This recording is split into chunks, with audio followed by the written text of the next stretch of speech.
What it do out there, world? It's your boy KingSpade256, and we're doing another press start walkthrough, this time of Dragon Ball Xenoverse 2.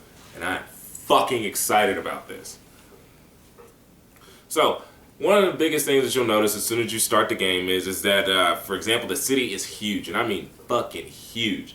From what I can understand, due to it being revolving around time rifts and breaks in time and stuff like that, it appears that something has happened that apparently, I guess, caused this city to be one big emergence of everything, because it's pretty much got, you know, some notable places in it, such as like you got the Dragon Ball shrine where you go to wish for Dragon Balls, which they actually have a lot more wishes on this one now. Instead of it just being kind of the generic, oh, I want new super attacks, I want money and stuff, they got a few little surprises and stuff thrown in there. And you can also see some other famous locations such as like Capsule Corp, Guru's house, Orange Star High School, the Bamboo Forest where Goku trained at as a kid, you know, things of that nature. But the cool thing about the city is that it's so huge that it's like you can easily fit about 300 players in there comfortably. I mean, it's just one big giant, like, I guess island would be the best way to put it, of, you know, it's composed of some parts Namek, some parts Earth, some parts Planet Vegeta and stuff like that. The overall impression of the game is that, I mean, you know, it's what you would expect from Dragon Ball Z. Very fast paced, very, you know, lots of bright colors, pew pew pew and all that shit like that, energy blasts and whatnot. The thing is it feels a little bit more balanced than it did on the Xenoverse, because on Xenoverse 1, whenever you transformed into like a Super Saiyan, for example, you were able to spam your attacks. Can't do that anymore. Can't do that anymore. I, for one, love it, because now it actually keeps the game from being broken in a sense. At least giving race, you know, one race over an advantage over the other. Let's see. Also, one of the unique things that they've changed up from Xenoverse, since we're mentioning changes, is that they have redone the entire master system. Before, you had to actually wait for your master to appear, you know, randomly show up. I mean, sometimes you would have to require you to do it like 5 or 6 times before that one would show up that you would want to train. Then it'd have to be your instructor, and that was the only person you can learn from. Well, in Xenoverse 2, they've changed that up now. Now every master that you run across, you're able to train with. When you want them to become your instructor, all that simply does is it just raises the friendship levels and gives you like a badge. I'm not sure if there's more to it. Probably could be.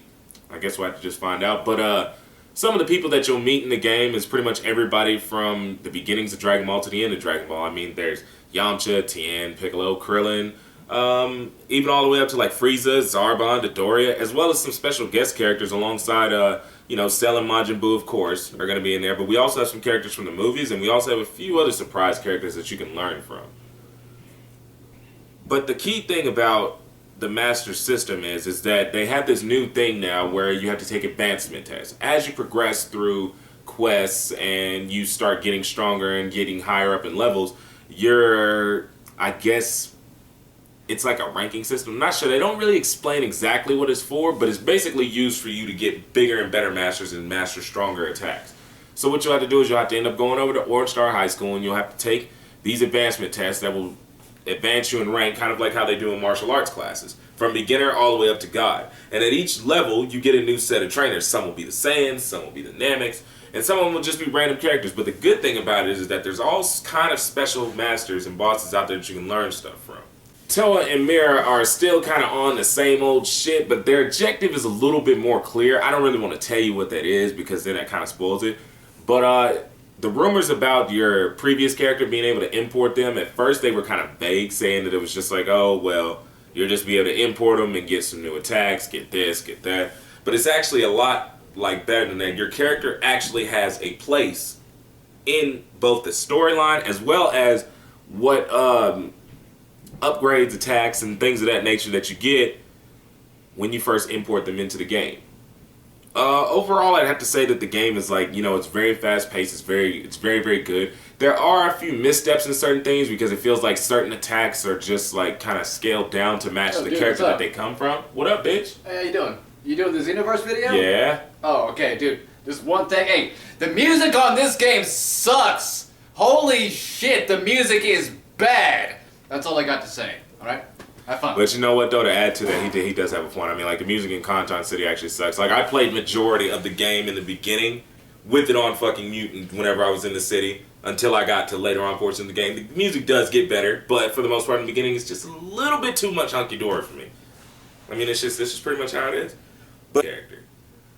Other than that, that's really all that I have to say about it. All I got to do is say, go out there, kick a lot of ass, and make sure that you raise your power level over 9,000. It's your boy King Spade 256 for the cool kids, and I'm out this bitch. Eat my beer.